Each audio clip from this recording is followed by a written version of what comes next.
Listen up, you slack-ass minions. The podcast will start in a few. So burn your fucking snuggies, turn off the animal porn, and get your ass ready. Here come the show.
All right. Hello, everyone out there watching the stream.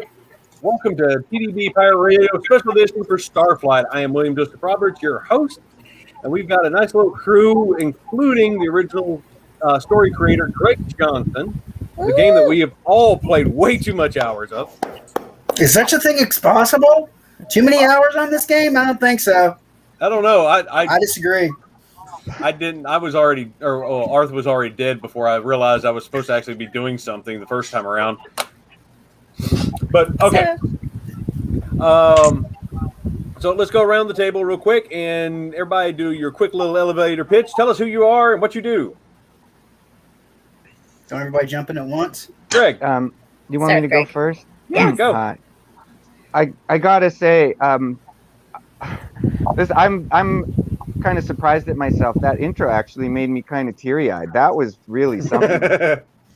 I mean, seriously, that was a nice job putting that together, and quite a unexpected kind of blast of nostalgia. Kind of hit the center of the target. Anyway, I'm Greg. I was the designer on Starflight 1 and Starflight 2, and worked with a wonderful team. First game I think any of us ever made, way back in the early 80s, released in 1986, 35 years ago. I'm still working as an struggling indie developer, game developer, and I am just excited and floored at the enthusiasm you guys have all had for this property, and I can't wait to hear. I want to hear your stories.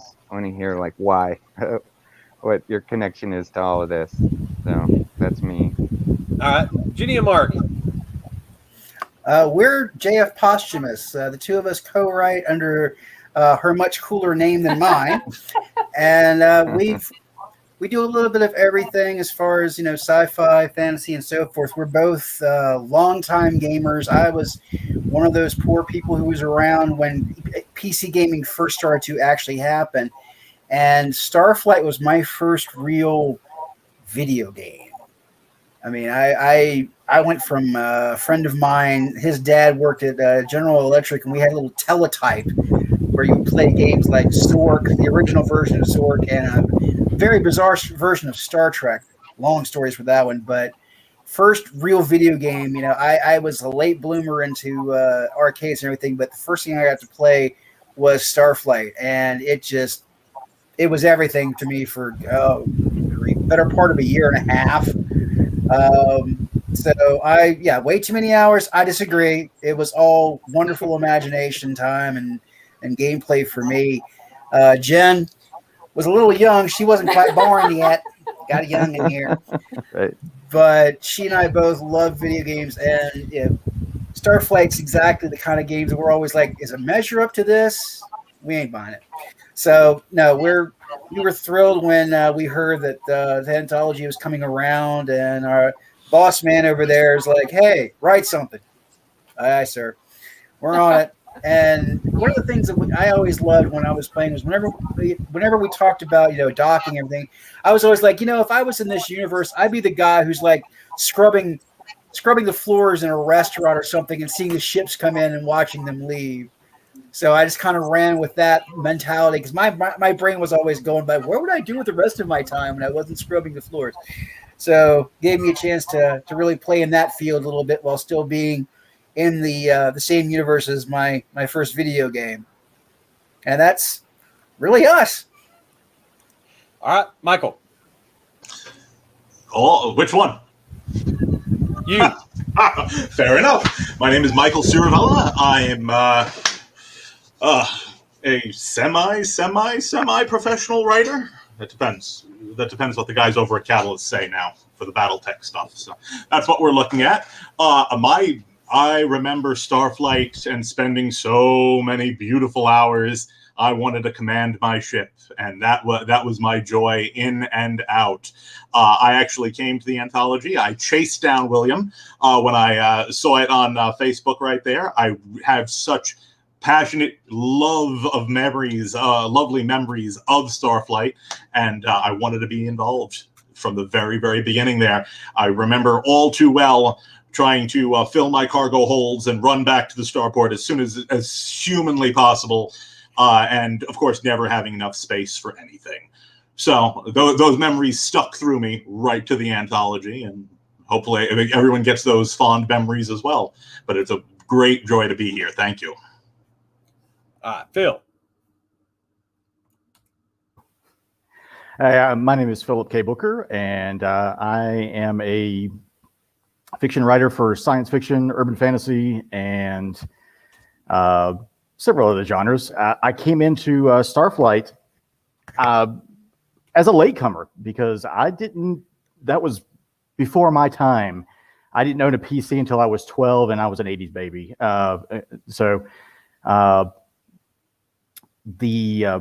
I cut my teeth on some of your other games, though. Console gaming was sort of my thing until I got much older, and thankfully I have had the opportunity to go and play Starflight via GOG. That is it's been a delight to play around in it, as well as kind of get a feel for it. Now, the story that I put in for it is written from a ne'er-do-well barkeep, and I had a lot of fun with that because some of that plays on something that stuff that I've done in the past, not necessarily dealing with Thrin Mob, but similar ventures, and I wanted to bring that into this new fantastic world in the anthology. Yeah. The Starport Lounge is a real thing now. Blake. Hey guys, I'm Daniel, or I also go by Blake or Blake Sanctum, which is my online persona and website, which some of the viewers might recognize me as. I'm not a writer. I'm here because I run the Starflight fan community on Facebook and also more recently Reddit, and I also help out a bit on Greg's official Starflight Discord in the fan game section as a moderator. And my journey with Starflight began late as well. In that I was an 80s kid, but I didn't have a computer in the 80s, and so I didn't know about Starflight until the 90s, and I was a Sega Mega Drive kid, although I probably for most of you that was the Sega Genesis. And I was at my local video hire store looking for either a good movie or a game to play over the weekend, and I got this lovely thing. And You still have it. Oh, well, this is not the exact copy from the video store, but I got this later. But yeah, I saw this cover and I was like, what is that? Spaceships and and the Sega console had a lot of sort of just simple shooters and stuff coming from Japan. So I thought, oh, it's probably just one of them. But I'll have a look at the back cover, and I saw that you had like landing on getting a bit of glare there, but you had flying in space, talking to aliens and diplomacy, landing on planets. And I was like, wow, what is this? And took it home, tried it out, and was just blown away. I remember like the main menu music, the eeriness, the stars, the nebula, the red planet, and just knowing I was about to go on this amazing adventure. And after that, I was a huge fan, and I eventually discovered Starflight 2 on a friend's Amiga, and was like, "Oh my god, there's a sequel I didn't know about!" And some part I had no idea that this was a remake of an 80s game. So when I saw the sequel, I was a bit, oh, this bit looks a bit worse. That's a bit strange. But then I was like, oh, 3D landings, that's new, and I eventually figured it all out that one was a remake, and I was looking at an original sequel. And in the decades since, just became a big fan of a lot of the fan projects that were happening throughout the 2000s, and eventually just decided it'd be fun to make a Starflight fan website, which I don't know if this will work, but I made this, and basically I tribute Starflight fan projects, and then that led to me creating the communities and just sort of helping out on fan projects to try and rebuild a community, because by the time I arrived, they were all sort of in decline, and the forums were disappearing, and the forums that once had thousands across them all had all sort of gone. And I was like, I've got to stop this. I've got to get this community sort of back and get people back talking about Starflight again. And so that's what led to the creation of these communities, and that's the other thing I do. I'm not just a community guy, I'm also a collector and showcaser of fan projects, and I do videos of them and stuff. So yeah. All right. Hey, Mike, I'm going to skip you for a second. Look at that. Boom. Okay. So another community member who has helped to maintain the data and all the information and lore and canon for the universe is Steven.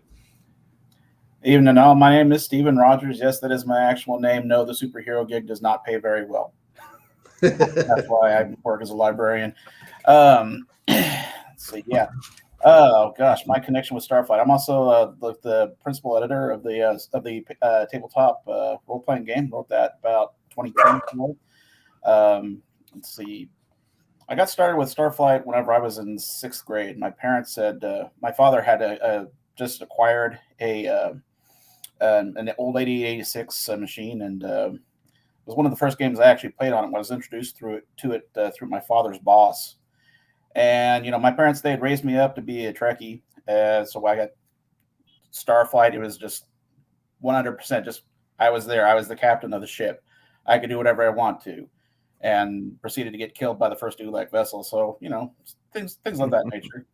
But But yeah, I was, stayed hooked through Starflight throughout my teenage years. Even as we got newer games come in, Star Control 2, we started playing that. Then later on, I joined the fan Starflight 3 community about 2004, and got started writing on the RPG about 2005, and that took about 5 years to finish up. And that is absolutely extensive too. Yeah, I mean that's a tome. Okay, Gantz. All right, my name is Michael Gantz. I'm a author of science fiction and fantasy, kind of all over the board with those. Like some of us, I am one of those people who actually picked up the original PC game back when PC games came in folders, not in boxes, and they came in these things called floppy disks and had these horrible, horrible designs called code wheels, which I'm sure all of us have extremely fond memories of the code wheel. And, No, those cops were evil.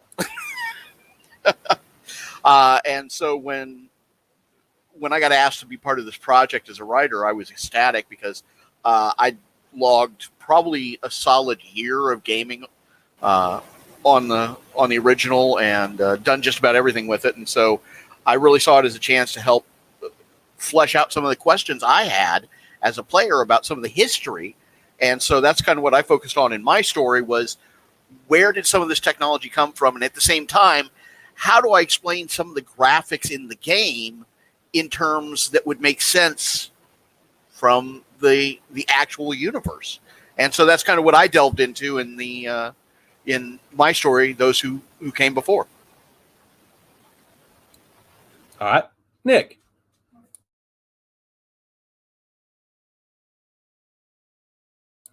You got to unmute, Nick. Little button you got to click. Damn 2% rule. My name is Nick Steverson. I'm a science fiction, military science fiction writer. Primarily, my work is in the salvage title universe right now. I'm probably the oddball in here. I've never played this game one time. I had never even heard of it until Hillbilly, messaged me one day, hey, you want to write a story? And I said, absolutely. I never turned down an opportunity. But then, I got into researching it, read the books, the guidebooks for, 1 and 2. And it was pretty cool. And I was like, well, what does it need? And what do I like to write? Well, I like villains. I like bad guys. I love a good antagonist, somebody for the people to love to hate. So that's what I gave you, in territory. And there'll be more of that coming later. All right, now Marissa, you're just so cute. I want to put you in my pocket. I will stab you in a kidney. Exactly. And Greg, you will understand that when you read those stories. Marissa, do your introduction. Great. Hi, I'm Maurice Wolf. I am a science fiction and fantasy author, which whatever point in between strikes my fancy. I first played Starflight like I first played all video games by stealing them from my father. And mostly I was like, ooh, there's gear. Let me hang out this code wheel. Let me figure this out. Reader, I did not figure it out. It was terrible. I lost. Whatever. It's fine. What I should have known then at 7, when I spent all of my time taking copious notes in my freaking Trapper Keeper about my characters and their test scores and how I could max out the different things, I should have known then I was going to be a science fiction author. Because, come on, guys. Yeah, see? Oh, that's so good. That's so good, Michael. Oh, my dear God. You've got your notes. I've got my notes in a binder someplace on a shelf. It's amazing, right? Like, it's a Trapper Keeper. Michael, you're my new fave. I love it. So, yeah, I wish I could find them. I did find my very first story, which was about Idaho potatoes and not as cool as the crew of my Starflight ship. But I don't have those notes anymore. But I think I took more time figuring out my crew than actually. I never finished the game. I know my dad did, and he was very proud of himself, and I did not. But I had so much fun playing it and getting blown up and running out of fuel because I was, trying to Max Nav. You know, you guys, I see the laughing, you know. But it was so much fun. And so when Hillbilly said, hey, we're doing this thing with this video game, I was like, wait, whoa. I played that game. I know that game. It's a very hazy memory sometimes, but I remember it. And also, Stephen, thank you for that RPG guide, because that not only brought flooding back all of my ridiculous notes about my characters, but also hugely helped me write my story, which is obligations. And so grateful to you, might even be obligated. So there you go. Well, okay. And, you know, like I said at the start, I'm William Joseph Roberts. And I can honestly say that I did not pay for the first game because my dad had acquired a whole stack of games from a friend, including a Xerox copy of the Code Wheel. Now, I did buy Starflight 2 once I got a hold of a copy of it. But, dude, I played so many freaking hours of that game. I've got notes of coordinates, where to pick up minerals and the best plants to log.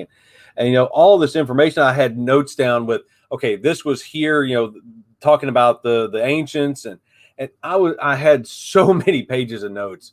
And, you know, really the exploration and the adventure of this game, that honestly influenced a lot of my writing style, because of just, you know, you were on the edge of your seat. Everything you were doing is like, oh my God, is that thing going to kill me? Or, you know, scanners are indicating unknown object. Holy crap, you know, and you're trying your best not to get caught by whatever's coming at you, because you have no shields and no weapons yet. And I always loved that, on the edge of your seat, not sure what's happening. And then, of course, you know, the Enterprise pops out of nowhere and it's like, come on, talk to me, people. And you just pop it out of the sky. They probably had a really busy shooting schedule. Oh. Okay.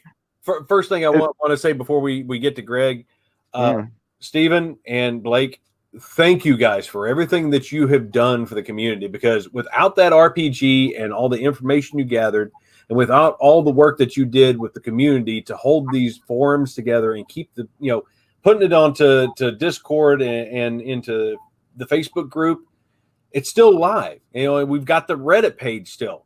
It's still alive in different portions, unlike, you know, the original forums that died off. But without y'all, we couldn't have pulled this off this season.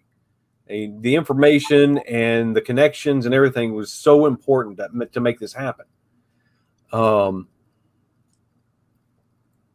Yeah, I second that.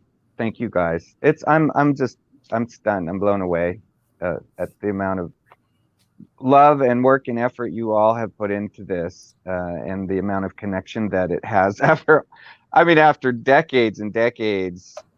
It's just, and the memories that you guys have shared, it's just really touching.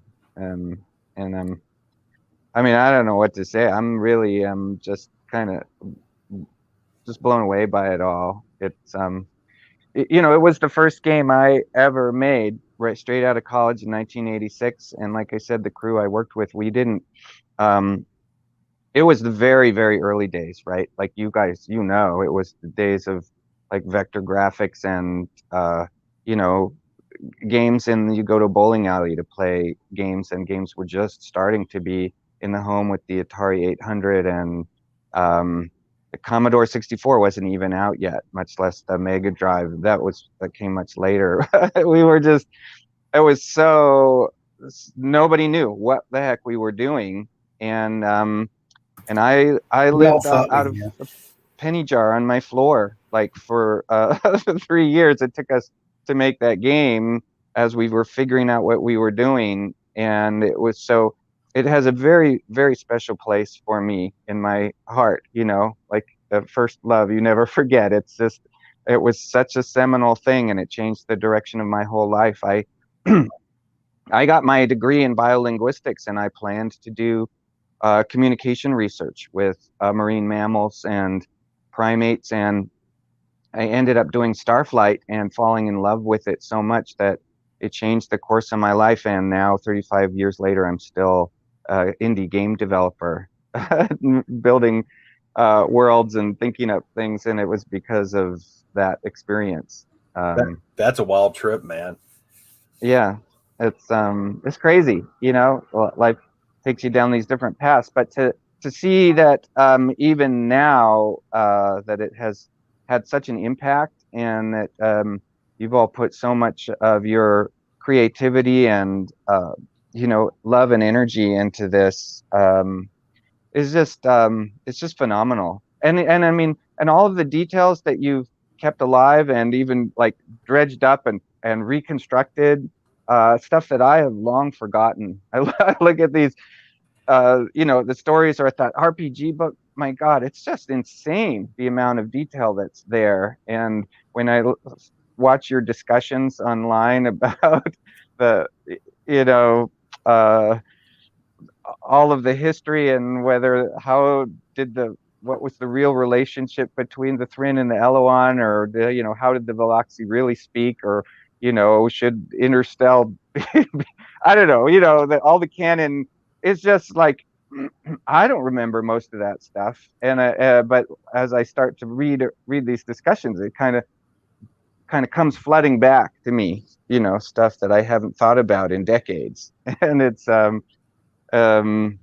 anyway, I love it. I'm just so excited by the fact that it's still a living thing, and yeah. Anyway, I don't know where you want to go with this guy. I could rattle on about the development of the game or the story or anything you want, but I want to hear. I'm kind of more interested in listening than in talking. Well, okay. What really inspired the original storyline is one question I've got. Okay, well, I'll answer that if you guys all answer to me what it was about the story that resonated with you and why that was something that stuck with you over the years. Okay, is that a deal? That's a deal. That's okay. Fair. Absolutely. Good. Fair. I want to hear from everybody, so you're going to have to go around again.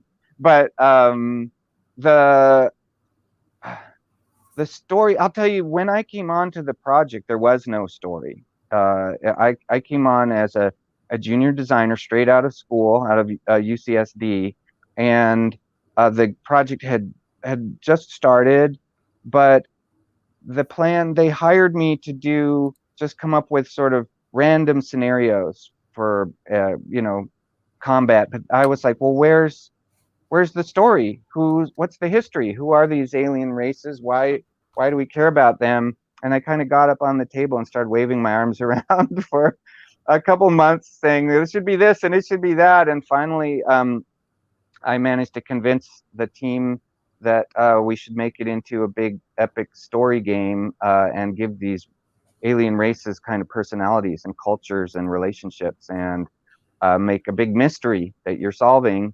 And then I was like, oh crap, now I have to figure one out.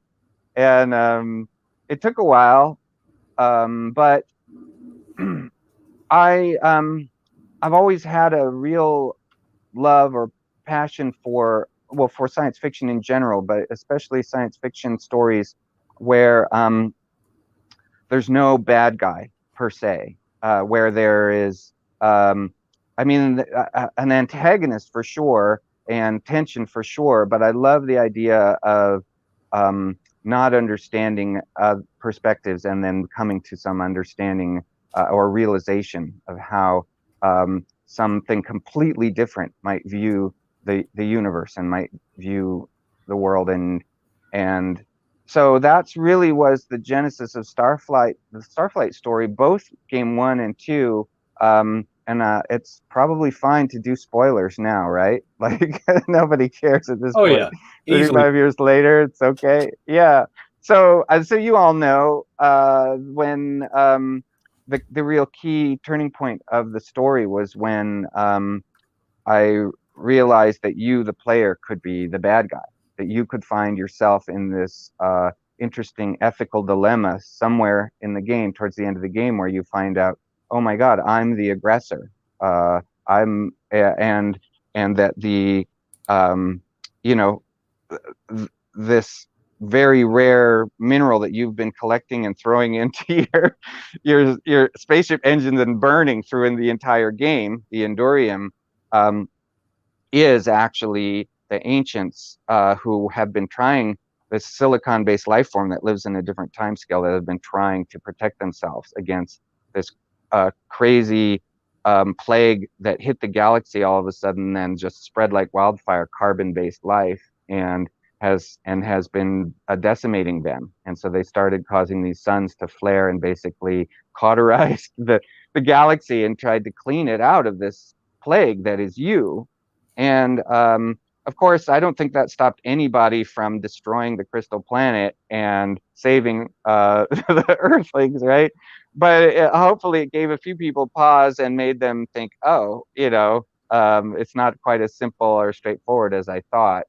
And then that kind of extended to all of the alien races, that general idea of everybody has a perspective, even the Spemen, right? These little obnoxious, self-important blobs who are a pain in the side. Every one of them, they all have this their own view of the universe that's justifiable from their perspective, and and in that way you can kind of get to know them and and love them and appreciate them. But it's all satire.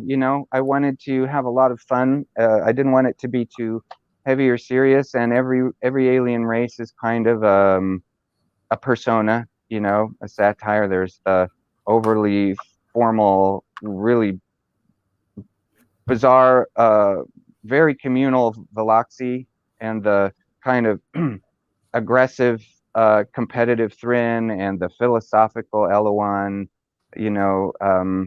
and every one of them had their was kind of an archetype, and so I had a lot of fun with that. And then in Starflight 2, it was the same idea, and whereas in Starflight 1 it was playing with the idea of time, in Starflight 2 I just took the same thing and flipped it around. It was the idea of space, of the Ool being so large, this organism covering parsecs of space, and you not realizing that you're basically an invader in the Ool's body, that they're again defending themselves. They've got their perspective, and they have every right from their view to be attacking you because you're in them as an invader, and they basically do what we do in our bodies, and they basically they basically kind of take over these other races and make them into their white blood cells, and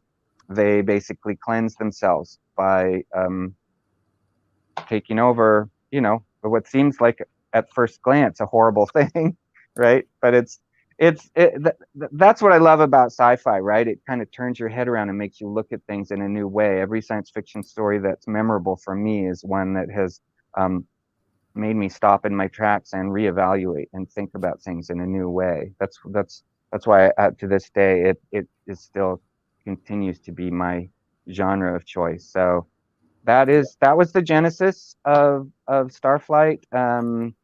I continue to this day to be kind of alien obsessed. You probably know these guys here, right? Oops, let me get that in there. Yep, Toe Jam and Earl. Yeah, right. Well, no surprises there, right? That they popped out of my psyche as well. And then Doki Doki Universe is a little robot traveling around the galaxy, and he's got Alien Jeff as his guide, and he's trying to learn about what humanity is. So so many of the games that I have made over the years have kind of had a similar theme and quality, and they all always have a sort of sense of humor or a kind of a lightheartedness to it. I don't try to make it funny; it just kind of comes out that way because that's how I like to think about things.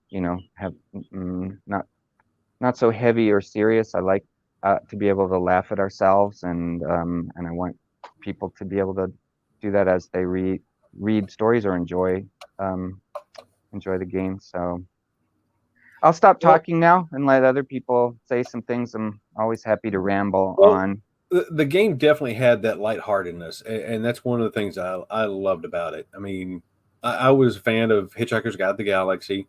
Even with Star Trek, it had its tropey, lighthearted bits. Right. And it definitely resonated within the game. I was trying to get something else to load up here for a second. Speaking of Toe Jam and Earl, something that you told me on one of the very first phone calls that we had that I didn't know, because in the very background of the cockpit there, That's right. A lot of people miss that, but it's right there. Isn't that funny? You see that hanging over Tim's shoulder. Most people didn't see that. And that was awesome. Well, like Rama had said in the chat comments, you made me pull out a dictionary. I had to learn a lot of words to continue playing the game, and that was okay because I wanted to learn. I learned most of the periodic table by playing the game. I built a cubic meter out of cardboard boxes so I could physically see how big this actually was, so I could comprehend what I'm looking at, how big this actually is. So I learned math by playing your game, just so that I figured this out. And like I said before, the adventure, the exploration, that unknown bit, that fog of war that you don't know what's on the other side of the veil, and you're still pressing on into the dark, going on the adventure. Yeah. Can you imagine now, though, these days? I mean, when you look at the gaming industry, and like I said, I've been in it forever. I think I'm probably the oldest indie game developer out there, because most people have dropped out or moved on to other parts of the industry by this time. But you look at how games were back in the 80s, and Starflight in particular. I mean, it was easy to die in that game, right? There was a real tension, and it didn't help you in terms of the keeping track of all that information, right? You had, like you guys were saying, you had reams and reams of notes that you took, and both of those things, the fact that you would die so easily and have to, like, I'm so sorry to everybody for this now, for anyone who went through this pain, but had to go back so far, and it was a big deal to die, and then to take all that information down was a lot of work. And then the level of graphics was so simple, it really didn't do much for you in terms of showing you what the universe was. It was all in your head, right? You had to really imagine it. All those things today just don't really fly. Like when we were going to do, a couple years ago, we did the FIG campaign to do Starflight 3, and we got very close getting over the bar. And I put a lot of time in thinking about what the game would be like and and we built a prototype, and I wrote up a new story for that. And but it's tricky. It's tricky trying to capture the essence of a game in the 80s, because gaming has changed now, and I don't think people would be okay with some of that stuff anymore. I don't know. What do you guys think? Oh, no, they wouldn't, which is a shame, because the games were better because of it. The playability, the storylines were greater than, you didn't rely on the graphics and the first person shoot everything in sight. You relied on the story and the gameplay. Well, the first games you could play on a computer were text based, and you had 2-word commands, and you had to basically maneuver and navigate your way through everything in your head or write it on a piece of paper. And there's a lot of words in the English language, and you trying to figure out what 2 or 3 dozen were allowed, for that you can't get that from anybody these days, unfortunately, because that's too hard. It makes my head hurt. Well, even games like King's Quest, where you have the cursors to maneuver, but you only have like 1 or 2 words that you can use to answer the riddles or the questions. Yeah. King's Quest, Space Quest, Police Quest, Leisure Suit Larry. Yeah.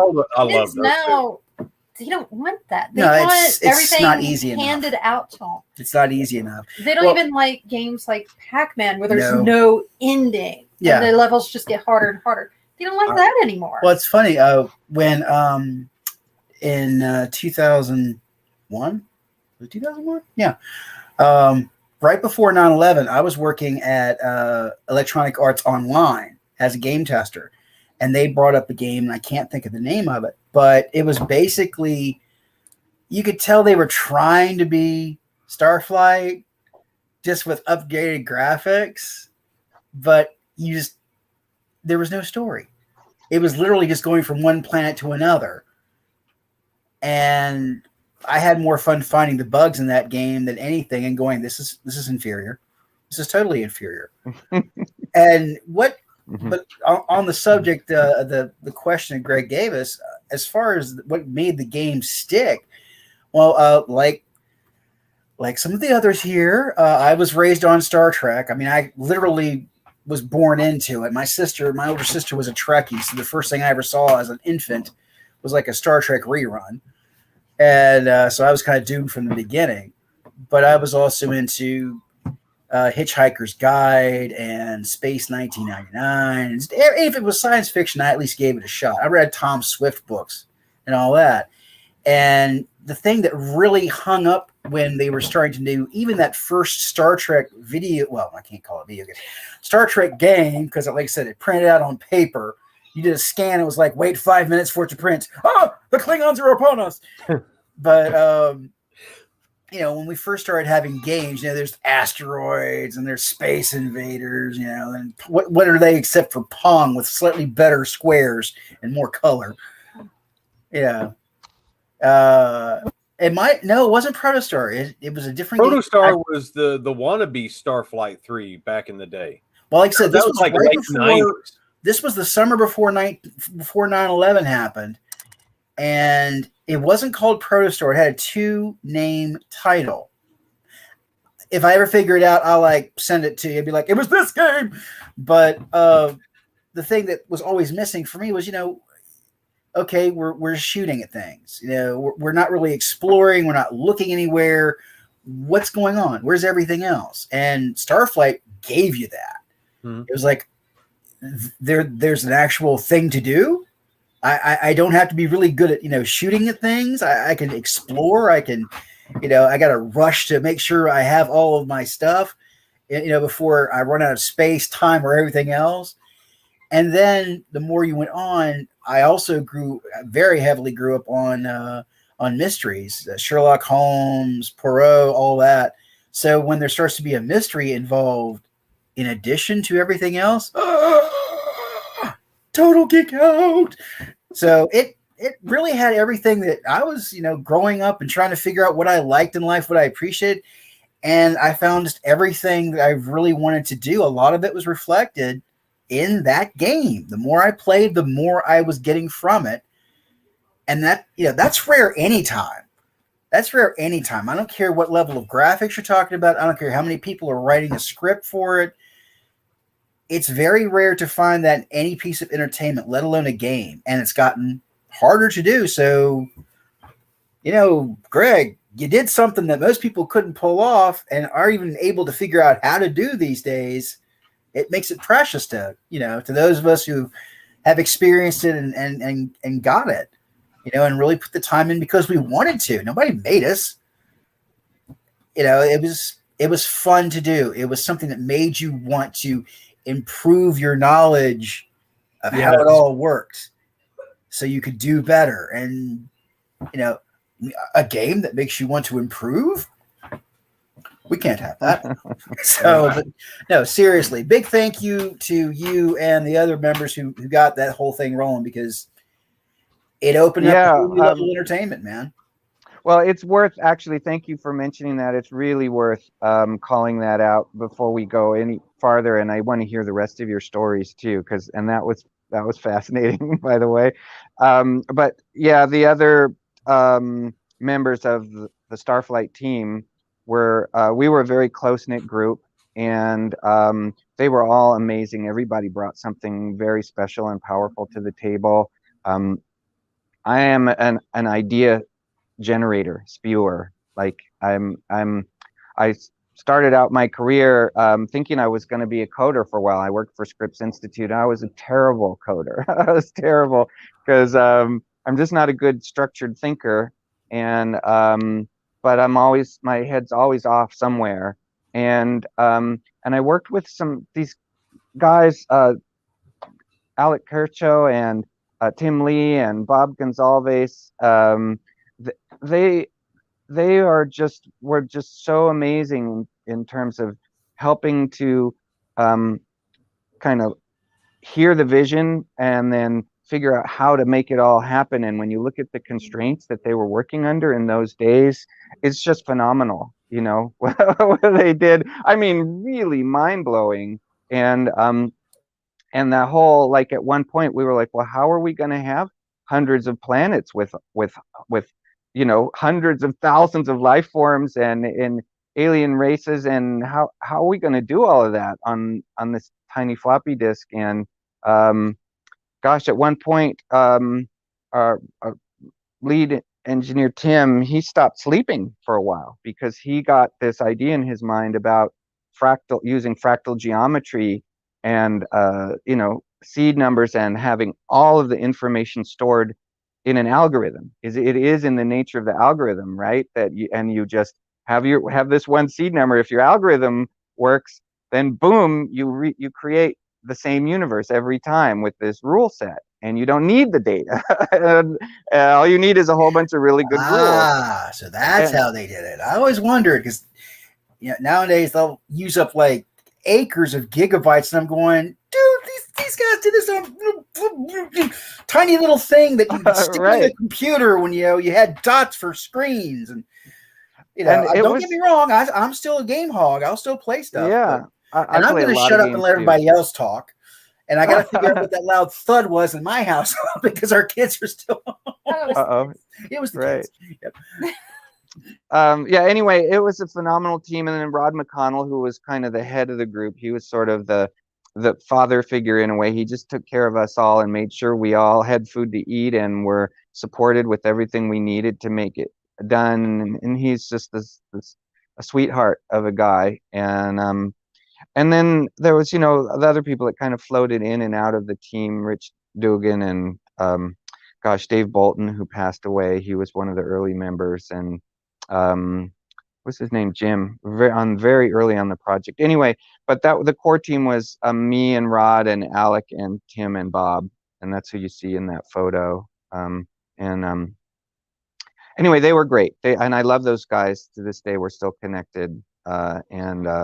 So thank you for, giving me lots of credit and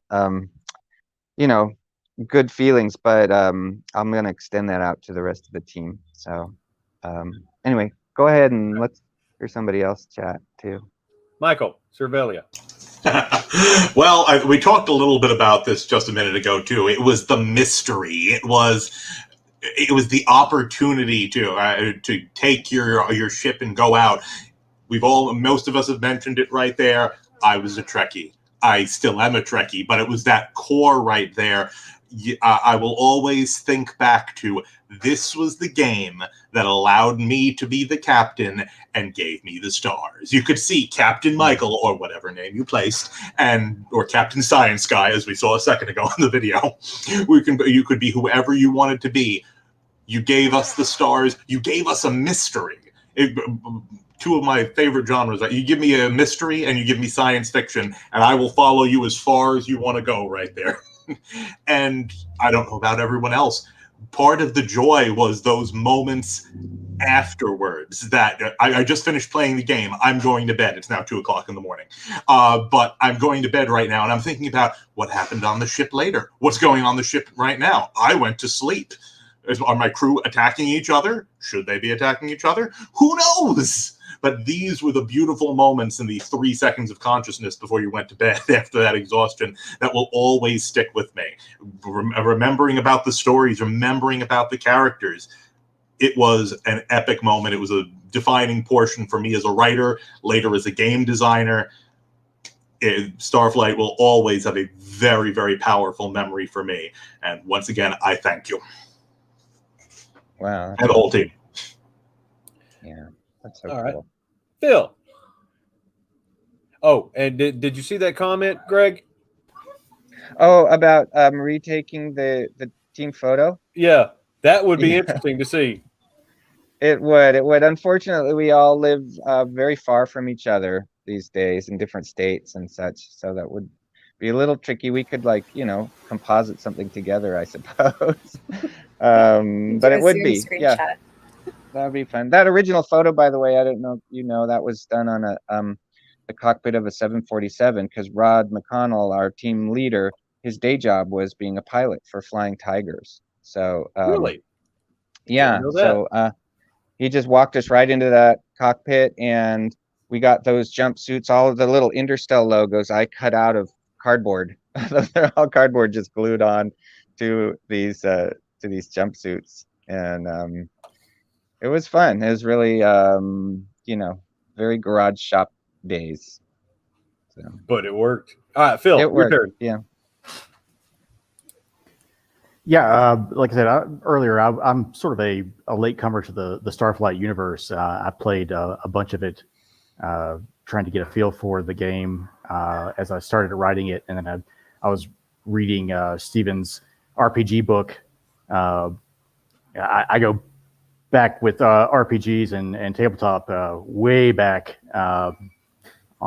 almost as far back as some of my original console gaming goes.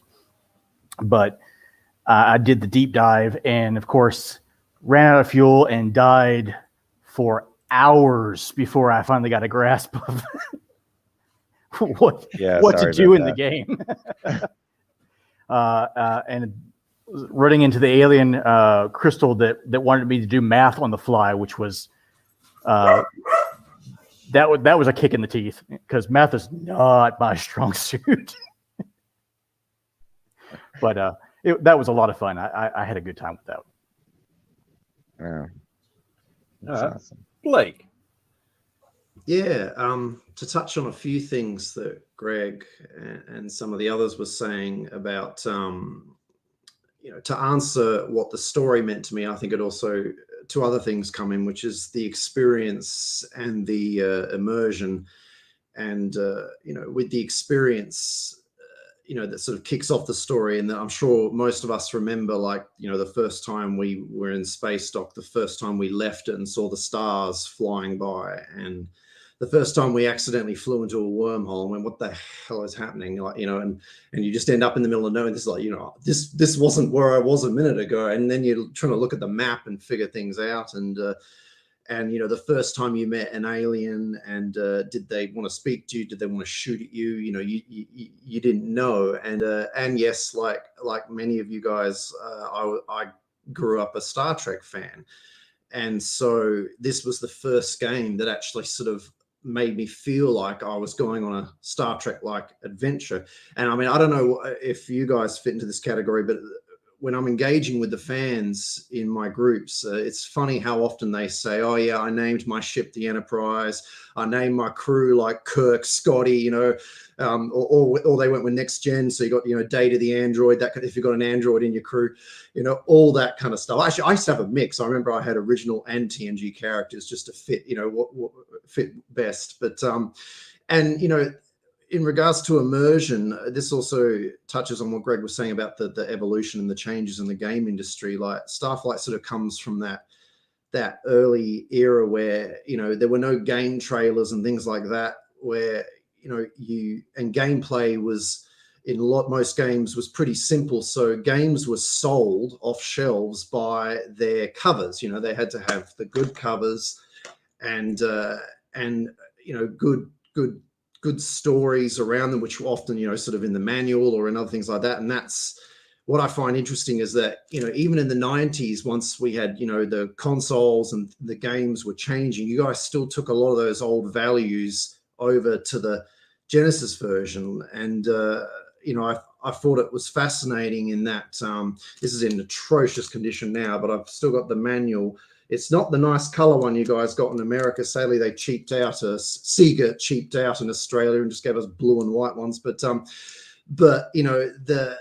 this manual had a bunch of short stories, and someone, I don't know if it was you, Greg, or one of your team, came up with the idea of, how do we get these 90s console kids who are used to button mashing and everything being quick and easy, like how do we get them to be interested in this old, slow exploration game? And so someone came up with the idea to put effectively a complete walkthrough of the game in the manual, but style it as this cool story of like this ship from the future appearing and the crew's dead and it's all damaged, and you've got to look at the logs and find out what happened. And when you're reading the logs, and it's all, quite spooky, and you're reading the logs, and that is essentially the walkthrough, and it would tell you the coordinates of the planets and where you could get a black egg and all that kind of stuff. And as a kid, I mean, God, I was just, hooked, just reading. Like I used to just read it again and again and again and again, and then I'd go play the game, and then I'd come back to the book, and I'd go back to the game, and it just both really enhanced each other. And so whoever's idea that was, brilliant. And that's for me, and then as you get through the game, you start to experience the story and fall in love with that as well. But for me, I was a Starflight fan pretty much from the point I saw the title screen. I hadn't even started the frigging game yet, because I was just the music on the Genesis version. I mean, the music's cool in the PC one and the Amiga one too, but the Genesis one was really sort of dark and moody, and it was just like, I'm about to go on an adventure, and it's going to be dangerous. It was just brilliant. Well, and one of those short stories that was in that Genesis game manual was by Robert Silverberg, which we got for the anthology. Nice. It's the very last story in the anthology. He let me republish it, which was absolutely epic. I still can't believe that happened. But I can't believe any of this happened. This is all still surreal. I mean, it's happened. We've read the book. It's there. I know. All right, Steven, your turn. Oh, geez. Well, I don't know what else I can add. I mean, for me, I think what really hooked me in the game was walking the little dude around the starport. I mean, you looked at the manuals, and you see this big donut-shaped space station, and you get into the game, and you're actually inside the space station. I think that's just walking around there, just looking at the graphics back in the day. Love the story. Love reading through the log of the ISS Intrepid, the clue book for the first game, and then the second one as well. You have your Thrin communications officer. We never figure out the name. The story of the ISS Buttershark. I mean, both of those stories. And then, just looking at the technical manuals and stuff like that. I mean, I got hooked on the games really fast. I mean, whenever I finally beat them, I was like, I need more content, and you can ask anybody who knew me, 7th grade, 8th grade, 9th grade. I would sit there and I would make my own star maps, and I'd have all these little creatures and stuff that I would want to add to the game. And I made up my own stuff out of that. And, eventually got to the point where I wanted to do my own stuff, but, and that came off. That spun other things off, but yeah. And I've always been big into gaming. It was my cousin got me hooked into tabletop RPGs about the same time, about 10th grade or so, and it meant a lot to me. It also got started with Starflight. All right, Gantz, back around to you. Now I'm a little different. While I did grow up in science fiction, my parents were actually science fiction readers. My dad was Air Force, and we would sell furniture to move books. So I was very used to the concept of reading science fiction. And Starflight came out just before I came into high school. And at the time, I was actually part of a Star Frontiers RPG game, the old science fiction game by TSR. And what was interesting for me with Starflight is how much it reminded me of the adventures we were having in our Star Frontiers game. So I think for me, what really brought it home was that RPG-like experience.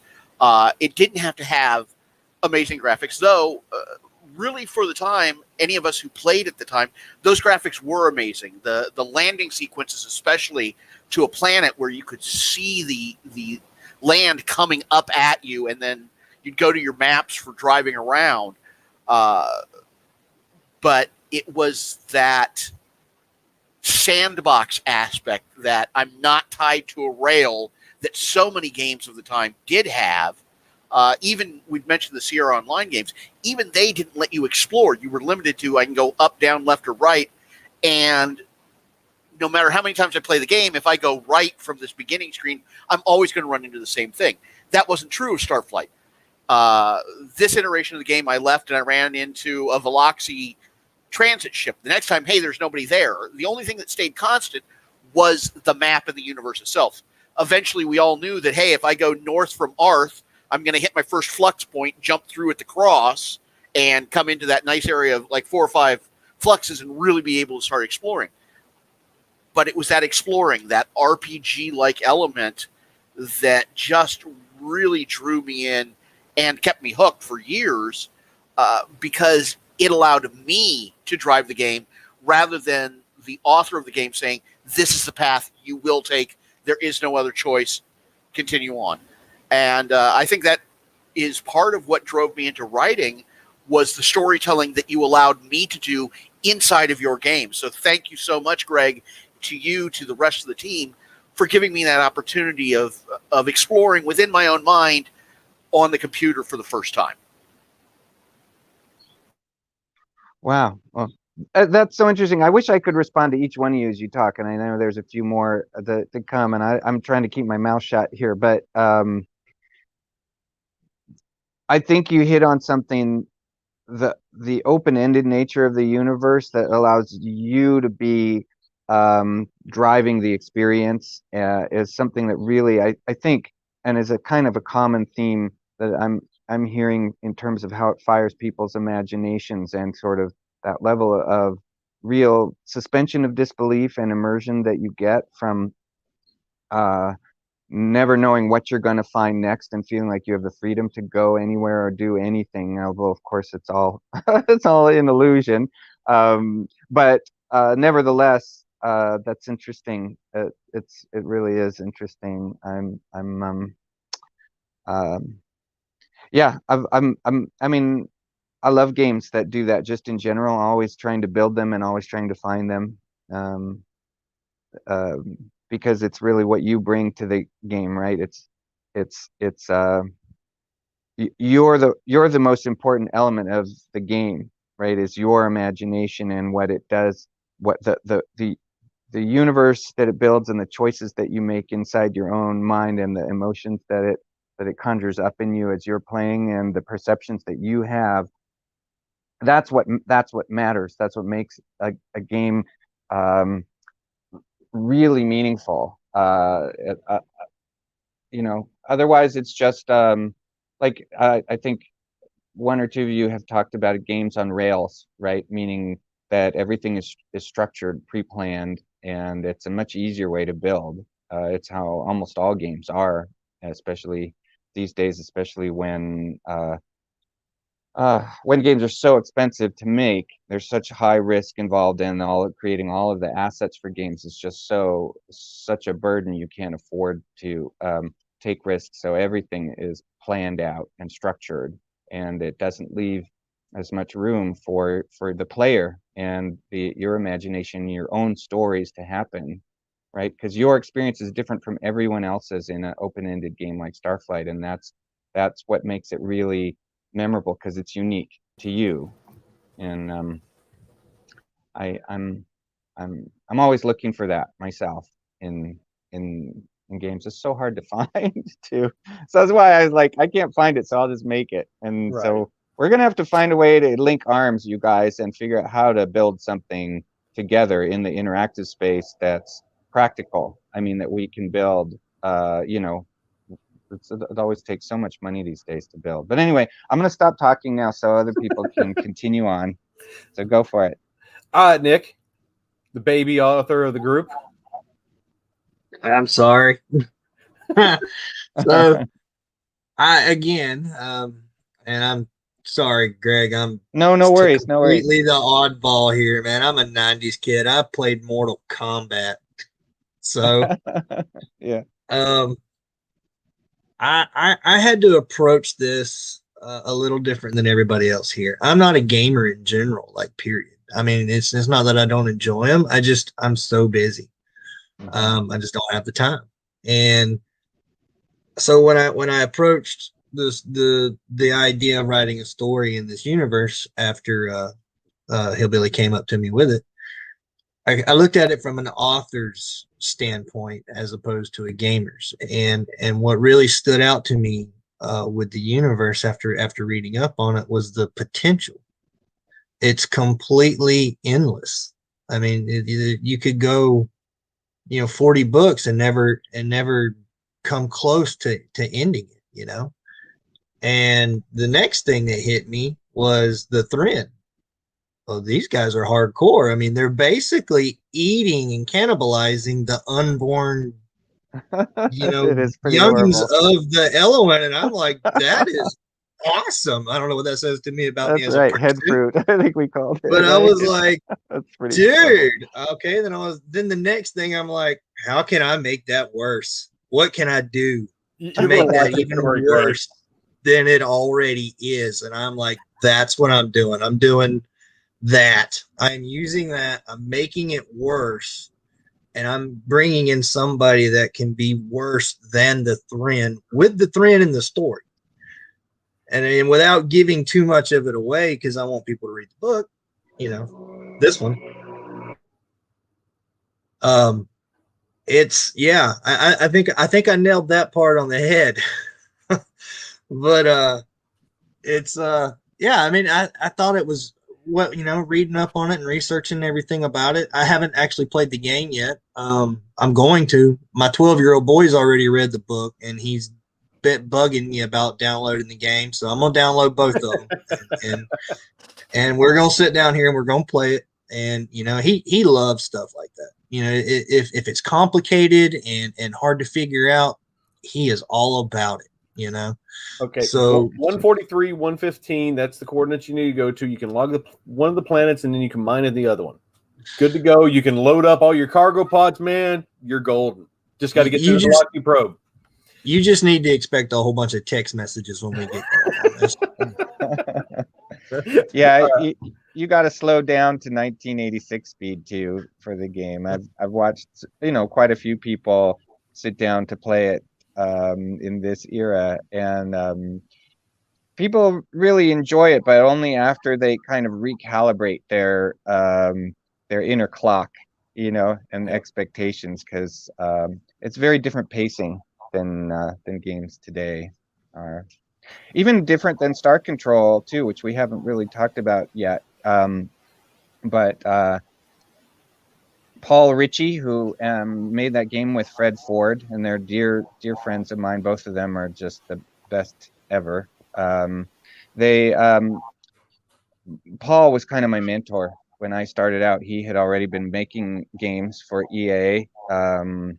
I don't know if you remember those old photos that EA had of their EA artists in the black turtleneck shirts and their the kind of pompous look that EA had, but it was still very memorable and cool. Paul was one of those early people. He had done Archon with John and Ann Freeman back in the early days, and he was kind of my my Yoda, my guide. He was the one who'd help me not panic whenever I'm like, what? I don't know what the heck I'm doing. And he was the one who said to me, like, okay, get a really big sheet of paper and put it on the floor, and now write down the ending, and now work backwards from there to create kind of a network of clue information, like who's who, what do you need to know to get to each part. And I was like, oh, okay. How many authors in the house actually do that when they need to? What's that? We do the same thing, Greg. Oh, okay. We know the ending and work our way backwards sometimes. Nice. Yeah. Well, I ended up with this huge sheet of paper and this big network, and it was exactly what I needed. And it's what the whole game was built around. And Paul was always there. And then after Starflight 1, I shared office with Paul, and then after that, he and Fred were across the hall, and they were building their games while I was doing Starflight 2, and then he helped me, and then I helped them on Star Control, and did the artwork for a bunch of the races and wrote dialogue, based on what Paul wanted. And so it was a really, really enjoyable, close collaboration.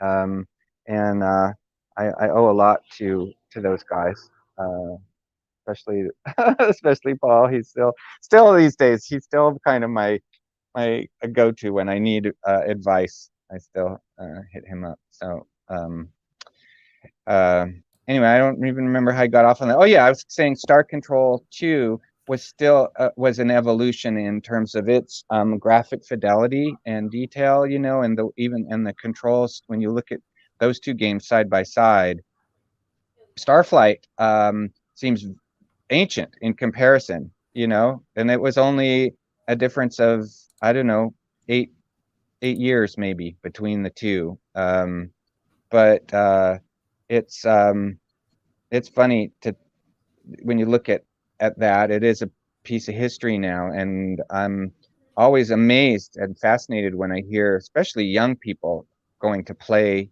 Starflight, the original Starflight. I'm like, I always feel like I want to give them a warning and say, okay, just be ready, and I'm sorry it's going to be a little punishing, and you're going to need some real patience, much more than you need for other games today. You'd be surprised at how many people over the years have told me that the guys that did Star Control, they just ripped off Starflight.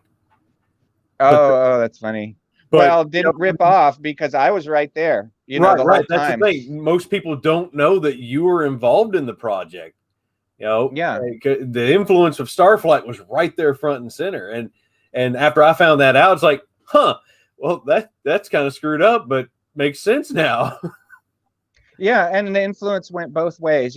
Paul was there through Starflight as my guide, helping me and discussing stuff with me, and then I was there for him through Star Control. So yeah, it was just a wonderful collaboration, and the similarities are no coincidence.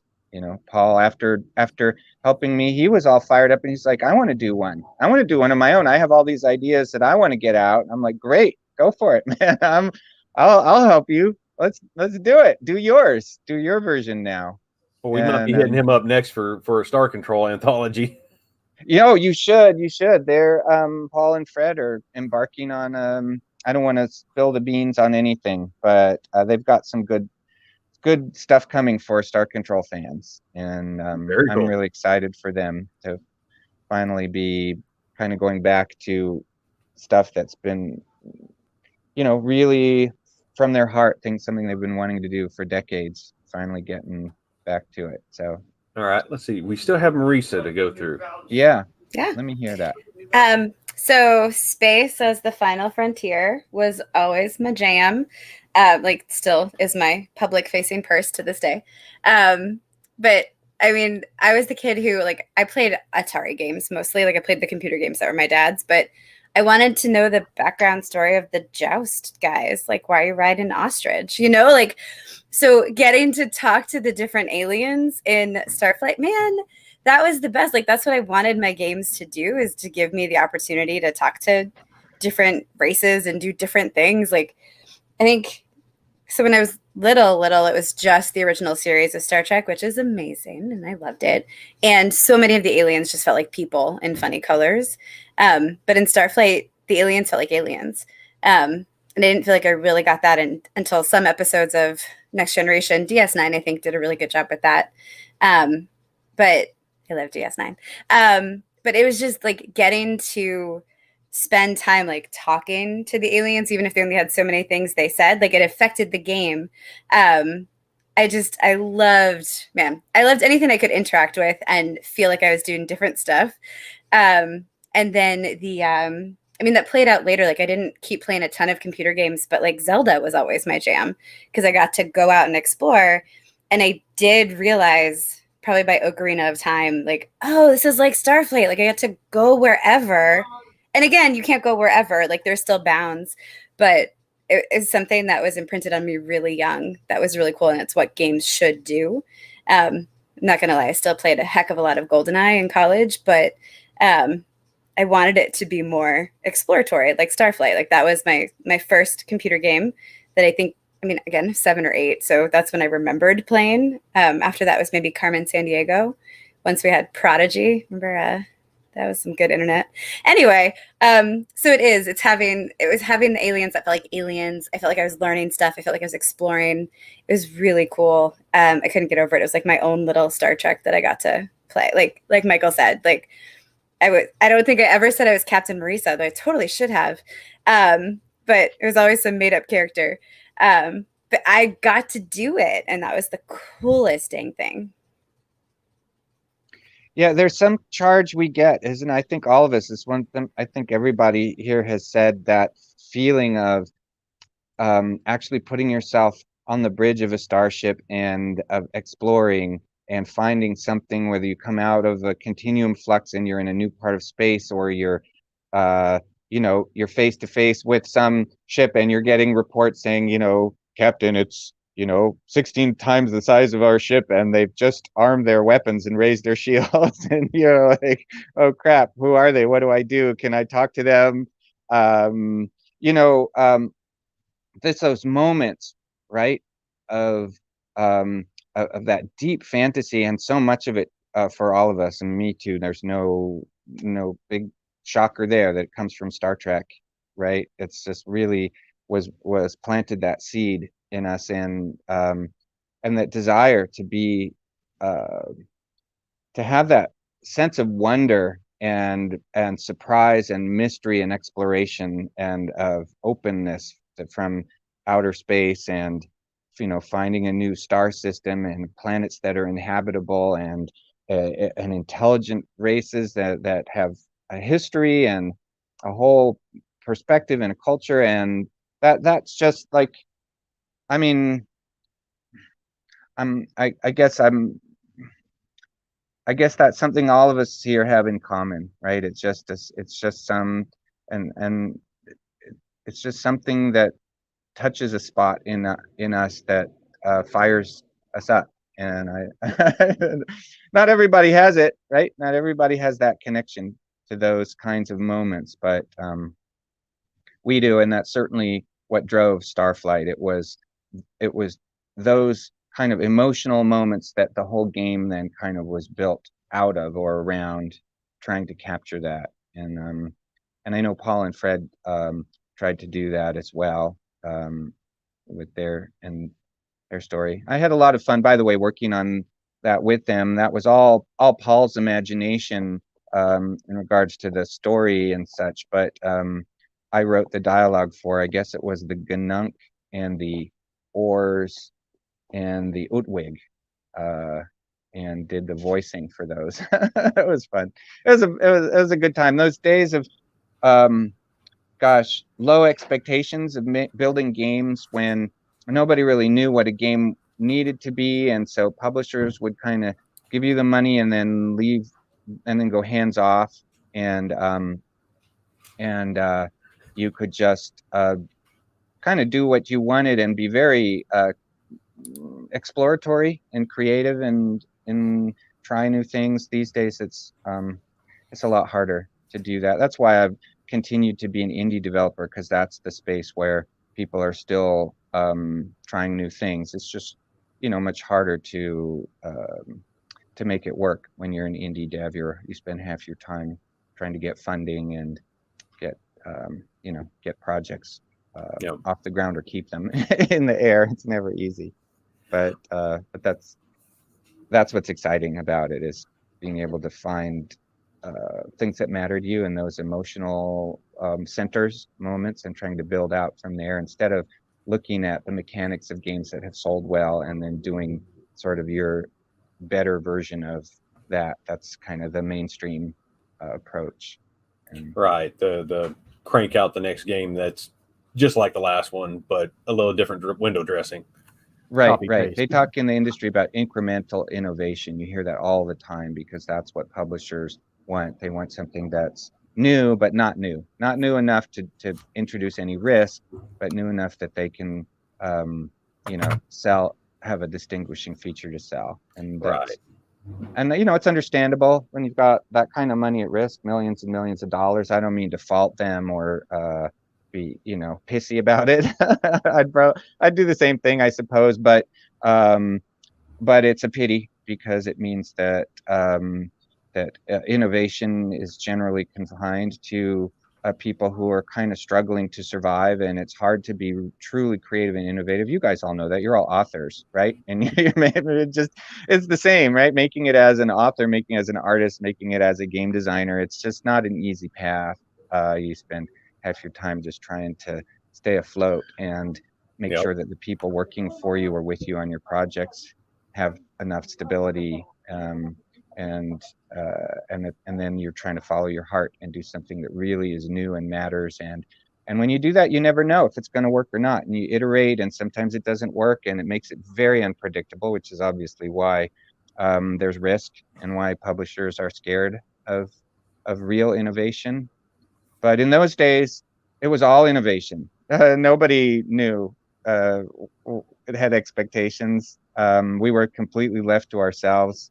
And so, you know, that whole system that we built, that I came up with for how the different alien races had a relationship to you, the player, and how that changed over time. And as you talk to them, you know, what caused them to raise their shields and arm their weapons, or to be friendly or obsequious or hostile, and you know, tell you different types of information based on how they were feeling about you, and whether or not they saw you know, a Thrin or an Eloan on your ship in your crew, or whether they, you know, you gave them certain objects, whatever, all that stuff that changed what we called their EDL, their emotional disposition level. And the whole system was completely fabricated out of nothing, right? Just completely thought up.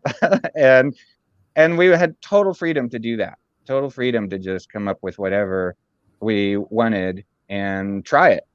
And these days it's, and when I say these days, I mean now, for decades, it's been much, much harder to do stuff like that, to just come up with completely new systems and experiment and break boundaries. It's so anyway, I'm rambling. No, it's all good. That's great. Are you up for some questions from the authors that have played the game? Me? I'm up for anything. Yeah, sure. You bet. Anybody got questions for Greg about the game? You know, about what he created with the storyline and all that? I know I asked a bunch of them when I got on the phone with him the first time, which was just awesome. I am going to do one of those con audience annoying things. So Toe Jam and Earl was like a huge highlight in my house. So my sister is 9 years younger than I am. My brother is 18 years younger than I am. And to this day, so I'm 42. To this day, when I go home, we play Toe Jam and Earl together. What went through your brain to make that completely insane, amazing, addictive game? Like, what was your inspiration? It's more of a comment, but there's a question in there. Oh yeah, I don't know. You're gonna have to ask my subconscious, and it usually doesn't answer when I ask. But and I say that just because it wasn't really an intentional thing per se. I didn't have a specific type of game or goal.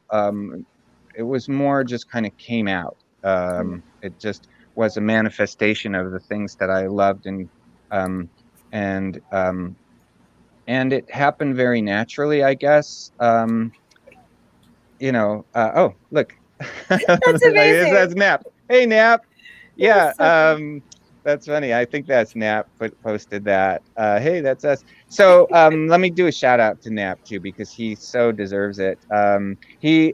Nap was like an Uber fan for Toe Jam and Earl, who came along when we were doing Back in the Groove, and started just kind of helping out and being his Nap self, which is just a very good-hearted, helpful, enthusiastic guy. And he got noticed over and over again until finally it was the point of like, we got to hire this guy. He's like so valuable already as just a fan. And so he came on and started doing our community management, and then play testing and balancing and tuning, and he's responsible for doing like the endless mode and the super hard mode, because he wanted those because the fans wanted them. And so hey Nap, and so I said, you just go for it, design it and put in whatever you want, you've got free reign. And so if you get if those are too hard for you, you can blame Nap, and if you love it, you can compliment him and thank him for that. But anyway, so that's my shout out to Nap. I love you, Nap. You're amazing. And then as far as Toe Jam and Earl goes, I've told this story before, so you've probably heard it. Actually, and this is true. I actually woke up from having a dream about them. They were having a conversation, these two kind of rapping aliens, which was just kind of like, yo, what's up? My name is yo, what's up? My name is Toe Jam. This is my homeboy, Big Earl. Say what's up, Earl. Yo, what's up? I'm Earl. And they were just aliens from outer space. I am I got to explain that just a little bit to that's Nap again.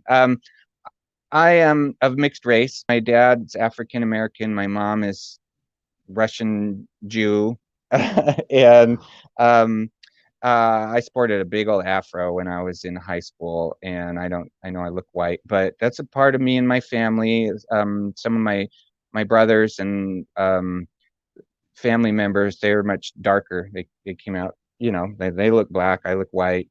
And so that's kind of why Toe Jam and Earl are they're clearly African American characters. They come from like black music culture. Yo, what's up?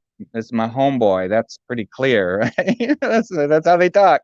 Anyway, so that's why they're kind of the characters that they are. And I've always had aliens on the brain. You guys all know that. That just never changes for me. It's just fascinating to me. And this is gonna sound. I argue with my son about this. He's 20, because he's a skeptic. He doesn't believe in UFOs, and I'm like, how can you not? Like, how can we be so arrogant to think that it's just us, right? That's absurd, right? How we're not the center. There's got to be other life, other intelligent life. There's got to be people, things more advanced than us out there. There's no question in my mind that that they exist.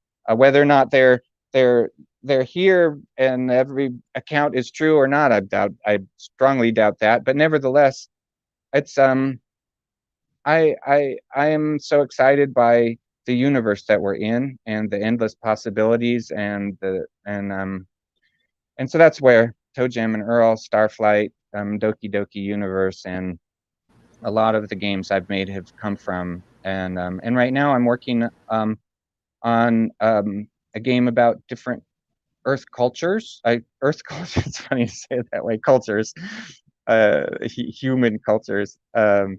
Working with this company called Eline Media, and they're focused on games that center on indigenous cultures. And they did a wonderful, beautiful game called Never Alone, which you may have heard of before. And it's the one with the Alaskan girl and the little white fox, in conjunction with the CITC, the Cook Inlet Tribal Council, the Native Alaskan Tribal Council. And anyway, I'm working with them right now, and I'm doing another side project, the mobile game that's called Kimono Cats. That's also cultural and sweet and funny and kind of romantic, with these two little cats at a Japanese matsuri. So I'm always chasing the same things. But anyway, I'm sorry, that was a long, rambly answer to your question. Where did Toe Jam and Earl come from? But I love TJ&E. They're still a big part of my life. They're all over my house. Here, I'll show you. This is my gosh, yes. By the way, this is where I live in my little tiny place in Hawaii. Here, Toe Jam and Earl are up here on my. Can you see that? Can't tell if you can see that. Right, they're here, and here's my Toe Jam and Earl rocket ship on my Doki Doki Universe. Toe Jam and Earl, they're up here too. They're on my refrigerator. They're everywhere. This is delightful. So Yeah. cool. Yeah. Oh, one sec. Oh, here. Oh, okay. I'll show you this too, if you don't mind. That was my wife. awesome, Greg. Keep it going, man. I know, right? Like, We're on a wander. So this is my office here, tiny office that my wife made for me because she knows how much this means to me. And you can't see this, I'm sure, because it's too tiny. But everything here, there's a Toe Jam and Earl Genesis cart and DVD, all these games. That is so cool. The posters. She's even put Toe Jam and Earl on all these little shirts. Oh my gosh. Shirts. There's Oh, yeah, that's Toe Jam and Earl awesome, man. albums here. Can you see that? Oh, You got to pay a To little the left left, there. yeah. yeah, I'm not. I have. I don't know, but your turning wife this is thing cool around. and talented. That's awesome. Yeah, she is. She's amazing. She makes these miniatures that are just insane. Oh, here. This is crazy. Let me see. She did. Okay. Let me see if you can see these. She makes these like little miniature houses. Oh, wow. Oh, those are amazing. They're all made by hand. Like everything there, she makes out of balsa wood and paper and resin and clay and stuff. But she made a Toe Jam and Earl Those are house over here. incredible. That reminds me of some of the stuff I used to see over in Japan, the little cork art things. Oh my gosh, this is so Yeah. cool. There's That is amazing stuff. Toe Jam and Earl. Does she have Toe like Jam an and Earl house. Instagram page or something that we can tell people about? We need to follow her. I want more of this in my life. Yes. Well, you know, the 30th anniversary. Oh, here's the Toe Jam and Earl board game from 1991. There was a Yeah. board game. I didn't even know there was a board game. Yeah, well, it's all Oh made my by hand. gosh. It's all, you know, all one of a kind, really, made by hand. But it's still, I still play it from time to time. It's a lot of fun. It's kind of showing up. I love Right. the kitty. Such a cute kitty. Oh, hey, kitty. yeah, that's Teto. Yeah. Anyway, you can see it's it never really leaves my mind. It's all, I'm just like immersed in this stuff. And I was gonna say the 30th anniversary of Toe Jam and Earl is coming up. I think it's in October, and my wife's she's hard at work making these little miniature. Oh, here's another one that she did. She did this for my birthday. Rama Lightfoot thought they saw a code wheel somewhere in that ran. Look A how code wheel? gorgeous. Oh, no, not from Starflight. I wonder what they were looking at. It might have been The in Toe here Jam in and the Earl? game. This is not. This is just an awesome bogus wheel for the game. From when you're doing the spinner. song, Yeah, it's funny. You know, Will Wright, who's a friend, he talked about this game in some talk he gave at GDC some years ago. I was so excited when he was gonna, use his game, my game. He asked me if he could talk about it. I was like, you bet. And then he put the slide up and he said, some games are overly simple and some games are overly complicated. And he said, look at this game. And he used my game as an example of one that was just insanely complicated. But it's really not that bad. But anyway, that's it's still a big part of my life. Oh, thank you. That's a cool. Will Wright from me some Maximus, lemonade. Maxis? Is that who you're talking about? Well, right, yeah. I mean, he got that did the Sims and Spore, and he's Mr. Famous. Will the Will Wright.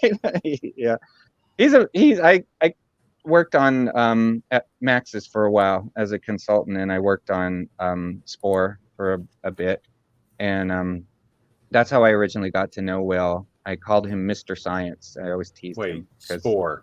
Is that what you can create different alien creatures and stuff? Yes, the evolution type game. Okay, yeah, we got a copy of that on what. It's amazing. It's an incredible achievement. In fact, originally, and seriously, Will was going to call it Sim Everything, and I think that was a better title because you go from, simulating a single cell organism all the way up through its evolutionary process to a high-tech space civilization, and it's all simulated, and it's an insanely creative game, and it was also an insanely expensive game to make. But that's EA. EA could afford to do that and experiment and try something for 6 months and then toss it out and start over again. And there was when I came onto the project, it was very sprawling, and they brought me on to just kind of help focus and help sort of find common threads between all the different phases of the project and sort of clarify player motivation. And I got to know Will and Chris Trottier, who worked with him on that, and Lucy Bradshaw, who headed up that division. It was great. It was a really good experience. That's cool. Yeah. All right. See, did anybody else have questions for Greg? Yeah, you'll end up with another tour of my house. That's okay, because that was cool, man. It was real cool. Okay. All right. Well, all right. I got something I want to get your reaction on. Sure. Because I've already got a novel idea stirring in the back of my head, and I don't know if this one's going to be for mine or somebody else's, but we've already got a little bit of cover art going on for the next book. Oh, wow. That's cool. Tell us about that. What are we looking at there? Oh, I mean, you got a Veloxy and a crew member. You can't really see. Let's see if I can turn off that banner. You can't see the gun so much. There you go. You can see a little more detail. I just gave her some parameters, and the artist went to town and is like, "Oh my God, what did you create?" And I fell in love with it. Wow. That's wild. Maybe like that first contact with the Veloxy on a planet, non-Earth Velox. I'm not sure yet. But like I said, that one was just, hey, do something. And that's what came out of it. Yeah, that's often where projects start. For me, it's like inspirational artwork. It can really launch you into some direction, and I could see how that one could really get your wheel spinning. That's great. Yeah, there's a good question.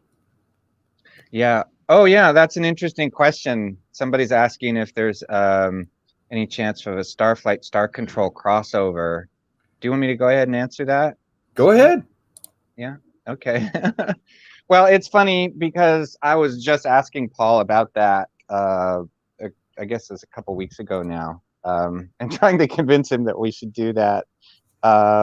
So I would love that, mainly because I want an excuse to work with Paul and Fred again, because they are so much fun, those guys. And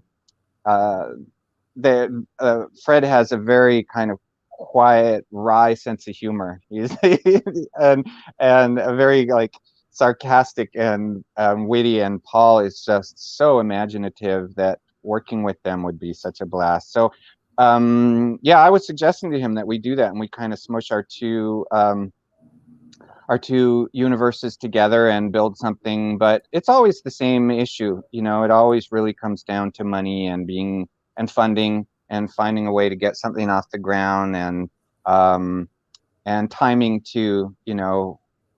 We have to get our schedules lined up and not be in the middle of other projects. And they're off and running on their new Urquan Masters game, which is super exciting. I know they've got a lot of ideas of what they specifically want to do with that. I'm not really sure that there's even room for Starflight characters, but I'm going to keep at it. So if you guys have any line into Paul and Fred, bug them about it, because I would love that.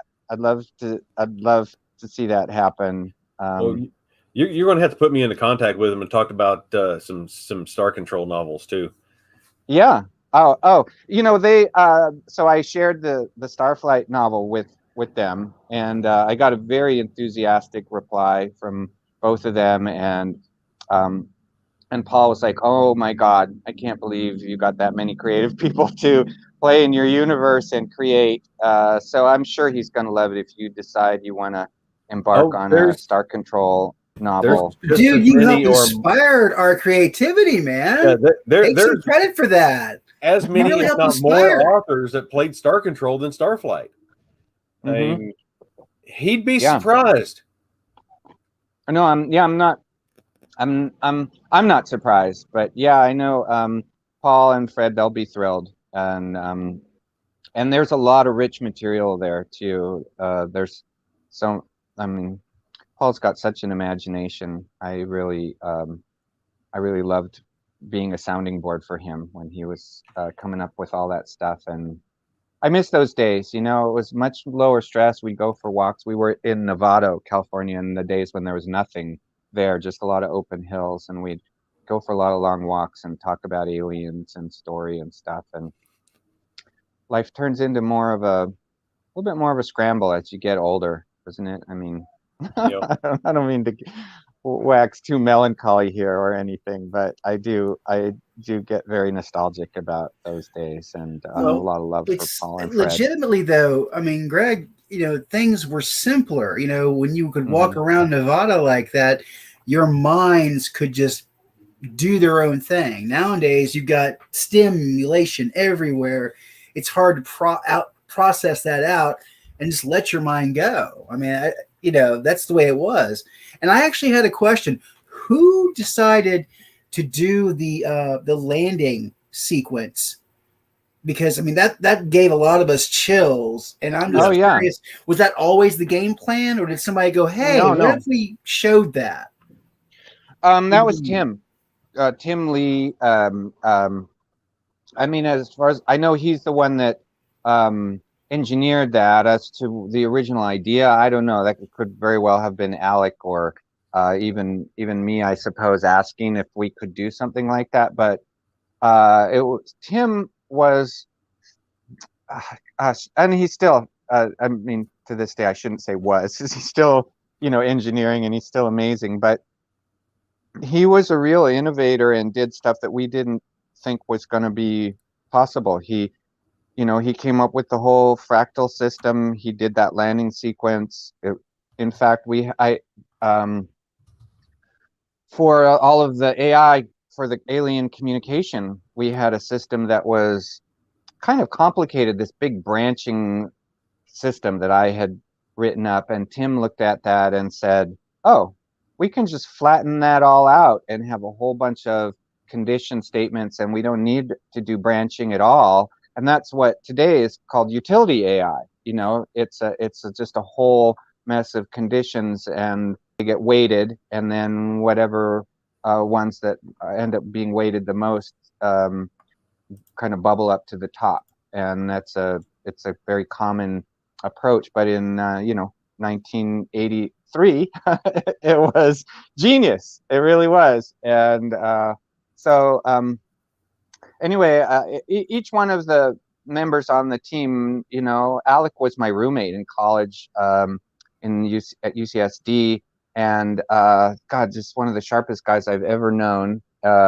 And he was all over the place figuring stuff out too, and very enthusiastic science fiction guy. So he always had good feedback, and you kind of got to be a little ignorant too and feel like, sure, we can do that, and be ready to tackle stuff that other people wouldn't. If you're really going to break boundaries, and in those days, all of the team members, Dr. Bob, we called Bob Dr. Bob. He's like he's an artist as well as an engineer, and he was sort of the fourth guru, because the whole game was programmed in fourth, and I think Bob really. And fourth is just, I don't know. Have you heard of that language? You know anything about it? It's pretty weird. It's like, it's got its whole like philosophy and almost like religion behind it, because in fourth, you basically making up your language as you're building it. It's very unstructured, and you create your language and your functions on the fly to do the things you want to do. So I don't know quite how to explain it. I'm not enough of an engineer to do a good job, but that's the fundamental idea. And a lot of people think fourth is crazy, and the people that are into it are really into it. And back in those days, it was it makes it a little hard for engineers to collaborate. It takes extra effort to understand how other people are building, but it gives you a lot of customizable power. Anyway, that's just to say each one of our team members was kind of a force in their own right. You know, like I think back, and each one of them had just these incredible strengths that they brought. And so that sorry, that the landing sequence, that's what you asked me. So Tim did that, and it blew us all away at the time. You're right, like in 1985 or whatever, that was really dramatic. You're all good, Greg, because we're just as bad, man. We'll start on one tangent and end up way over here on a squirrel path. Okay. We understand this, man. This is called novel That's our writing. life. That's our lifestyle. You said you've already read 1 or 2 stories? Yeah, you know, I'm juggling so many projects right now, and like I think I told you, my bedtime is 4 or 5 a.m. because I just never seem to have enough time to get everything done. So I'm trying to squeeze in reading time. You know, oddly enough, I don't know if you guys are like this, but I've gotten to consuming most of my books through audio because I can do it while I'm doing other things. I find it very hard to actually find time to sit down and read and focus that way. That's been what I do for decades now. She's a little too stoned. She's like, it must be the written word. So, but right, I totally get power to you if you can. Driving and working in an engineering office, you know, audiobooks all day long, most of the days. Right. Yeah. So that's why I was so excited about the idea. I hope we can somehow make it happen and get this on audio and get some. Really it's good... it's up for auditions already. Oh really? So, oh, wow. Yeah. Yay. Okay. It'll be coming soon. I love it. Well, okay. What have you thought about the first couple of stories that you've read? I'm just curious.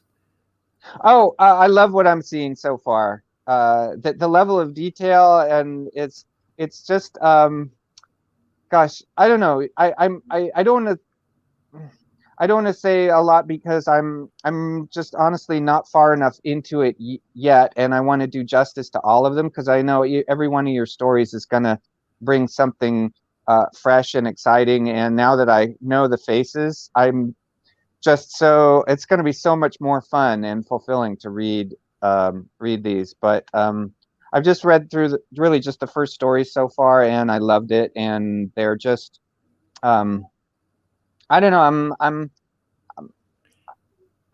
Did it meet with what you thought about when you came up with the whole Noah project and, you know, where Arth came from and all that? Yeah, I mean, it's all original ideas, but they fit. You know what I mean? It's not stuff that I thought of. Even the details of how the process of how the crew members talk to each other in that story, and how the different races relate to each other.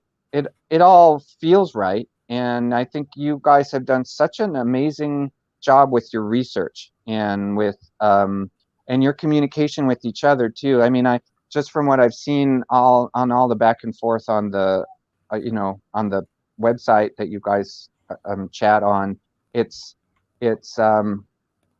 you're really in sync with each other and coming up with this level of detail there where you're I mean, I've had a blast because it allows me to kind of relive some of this stuff in a new way, which you don't generally get as a game designer, right? You think of stuff and then you put it out there, but you guys have made the world, the universe, richer and realer. You're getting to see the tangents that you inspired and sent us spiraling down playing our games. Right. Yeah, I know that for sure. You read through mine, that's what you're going to see, is what I was doing playing my game. Yeah, that's awesome. That's awesome. But Right. that very first story, that was written by Michael Gantz. Oh, nice. Way to go, Michael. Well, it was awesome, and I'm excited. So excited to read the rest of them, and I hope everybody else gets a copy of this and enjoys it. It's really kind of a treasure trove, and obviously for me, it has a very special extra meaning. Or for anyone that I guess has played the game, I'm sure it's going to bring back just so many of those feelings and memories. It really does conjure that up. So good work to everyone. That's cool. Let's see, what time is it? Oh wow. Yeah. We've been We've going gone for a 2 while hours. here. Okay. Any projects that you've got going on that right now that you want to plug, Greg? That's Oh out to the well, public? we're horrors at heart, so plug away. Okay. Well, I will say, in regards to going back to the question of Starflight 3, because we talked a little bit about a Starflight 3 and Starflight 4 crossover.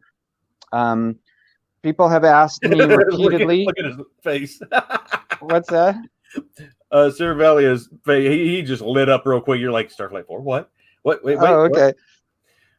What? Well, I would love to see a Starflight 3 happen. I'm still having conversations about that. Just a week ago, I was on the phone with somebody seeing if there was a way to get funding for it, and I just haven't found an avenue yet.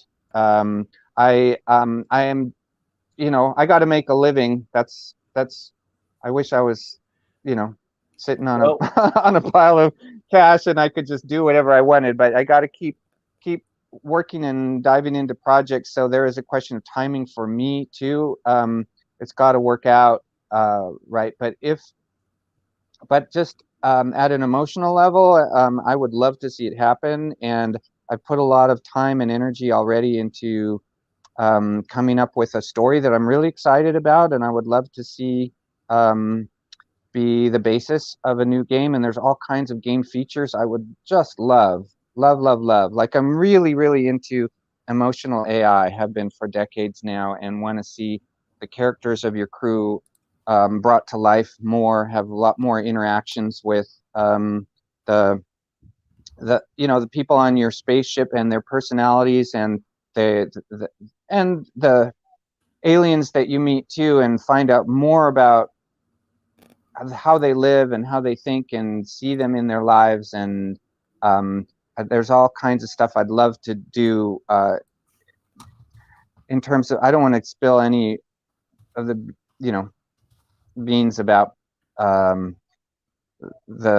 don't want to give away anything of the story that I come up with that's tempting to talk about it, but it's kind of along with similar lines to game 1 and 2. I'll just say it takes our reality and twists it, and does it a couple times so that there's a few different unexpected twists and turns, and it's another big mystery that sort of hopefully gets people thinking about why we're here and who we are and what we are and the universe in general and all of that. So I would love to see that manifest. I really, really would. And I'd love to see something that's very funny too. Like, have you guys seen that show on, I guess it's what's on Hulu, called the USS Orville? Oh yeah. Do you know what show I'm talking about? If you haven't seen it, watch it. That is the closest thing out there I've seen to Starflight, with its sense of humor, and it's like the whole thing's like a Star Trek spoof, and Awesome. it's amazing. And there's this one moment that I'll mention to you just because it sort of really stands out as what I would love to have as a like a shining goal or anchor for a new Starflight game. There's this moment where the captain and his first officer, who happens to be his ex-wife, but they've split up because she was in bed. He caught her in bed with this blue alien. They're on the bridge talking to some, I think it's a Krill, like some terrible, powerful, captain of some ship that's about to destroy them. And the guy is saying, hand over the whatever, immediately, or you have 5 seconds or you will be destroyed. And the captain turns and he says, and he says to the guy, would you trust your wife if she said to you that that she didn't mean it when she slept with the other guy? And the guy on the krill ship is, he stops and he says, I guess it depends on why she did it. And then the first officer's like, see, I told you. And they get into this argument and they pull this guy from the alien ship into their like little personal argument. And it's very human and very funny. And that's what I would want for a new Starflight. Is I want to have characters, fun situations, and just a lot of humor built into this crazy universe of aliens and mystery, and then all that. So anyway, I'm hoping to do that if I can find enough support for that. If the fans out there have any way to help make that happen, great. Oh, you let me know if there's another fundraiser, and we will push it to the ethers. Well, I wanted to say that the fan community is in a much better state now than it was about 3 years ago. We'd only sort of started the rebuild process. Like back when you guys did the FIG campaign, there was probably maybe just over 100 people in the Facebook group. There was obviously no Discord yet. You guys hadn't made it. I hadn't made the Reddit group yet either, and the forums were gone by then. So there just wasn't that many people to tell. I did the best I could to get it out there, and I think you even sent me a tweet because you saw some of my efforts. I was just harassing like anyone who'd ever done an article on Starflight. Like I was going full stalk. Well, thank you. Like, and I was messaging them all going, "Hey, you wrote an article about Starflight. There's another one coming." And I was trying, but anyway, yeah, the groups these days. I mean, we got several hundred on the Facebook, the Reddits, I think getting near 100, and of course on the Discord, that's crazy. I think that's up around 800 now. So I mean, hopefully we'll get to 1,000 over the next year or so. And so I mean, hopefully, if there was another attempt at a Starflight 3, the community is, there's a much better condition now to A, spread the word, and B, obviously, throw some money in your direction. Yep. And now you've got the author crew and our extended reach to help push any of this. Right. Well, and we have Nap's superpowers too. I see him chiming in there going, "See, I told you. Come on." So, yeah, maybe we can make it happen. We should just talk more about it and get into the details of it. There's a lot to consider, and for me, like I've already mentioned, there's timing issues too, because it takes a long time to line up funding for a game, and while you're doing that, you have to survive, and you have to and you make commitments, and then if you're an honorable person, you throw your heart and soul into whatever you're doing, and you honor those commitments. And right now, I'm going down the path with Eline to build a game for them, and they're still trying to get their funding all completely lined up for this. So fingers crossed that'll get launched. And I've got this other game, Kimono Cats, that's a mobile game that I'm working on with some very close friends of mine, and trying to get that published and funded.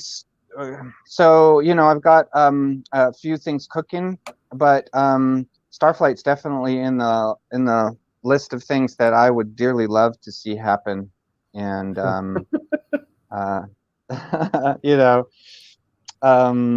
that's really sweet. Somebody, I guess Rama, you're just saying, how can I help throw some money at what you're doing? I appreciate that. If you're actually serious and well, we should chat. Anybody, in fact, I am trying to get funding for my my mobile game, and I'd love to share it with all you guys. Scott, I'll send you the trailer that I put together for it, and you can distribute it so everybody can see what that's like.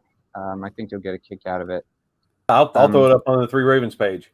Yeah, great. Throwing in heart and soul sounds like you're talking about authors. That's exactly what we do, man. I know. Exactly. Yeah. You can't create unless you really give yourself over to something completely and let it kind of sweep you away. And that's when it can really manifest in your imagination. You have to be there fully, and it's something that's different than other kinds of work, right? That you just go and do and then stop doing. And you guys all know that sort of deeply, and that's and with these games, they take years. Every one of them takes it's like a 1 to 3 year commitment to build a game. You just you kind of got to be all in. So anyway, I don't mean to ramble. I've got a bunch of things cooking, but I'm hoping that Starflight will be one of those things that can happen in the, if not the immediate future, sometime in the near future before I get too old to make games. I'm getting up there, like 61 now. I don't know. We'll see. But anyway, I don't want to get morbid on you. Again. What's that? You don't look 61, mate. Oh, thanks. Thanks. But yeah, I've been doing this for a long time, and it's every game is quite an effort, but I hope I still got a bunch more games coming. I'm not ready to stop anytime soon. So once this is up on YouTube, share it out. Nap, share this out. Put it out to the community on your side of things. We're going to share it on our side, so we're going to get the word out. Nice. And we've talked about Toe Jam and Earl as well, so you can share it with their community. That community's absolutely. And just so you know, my dad is texting me about Toe Jam and Earl this entire time. Like, I am now officially cool with my dad. He has a lot of questions for you, Greg, but I'll save them for another chat. Somebody just get the GoFundMe started and put the page up where we can all find it and put it out everywhere. Kickstarter, whatever, or wherever. We get this thing going for Greg, so he'll be able to get it done, so we can all geek out when it's finished. Yes, nice. Absolutely. Way to go, guys.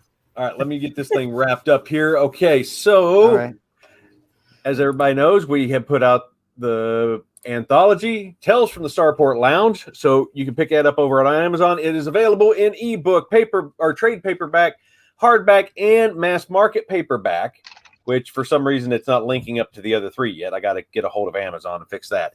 But you can find it in those 4 formats, and the audiobook is in work.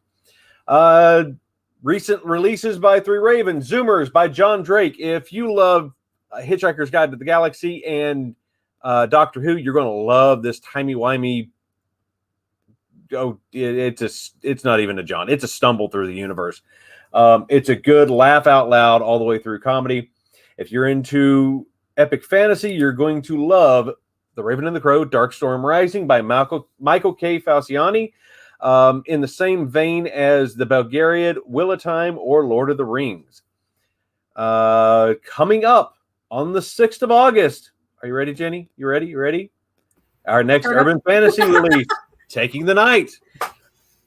Hi, JF Posthumous, or Team Posthumous.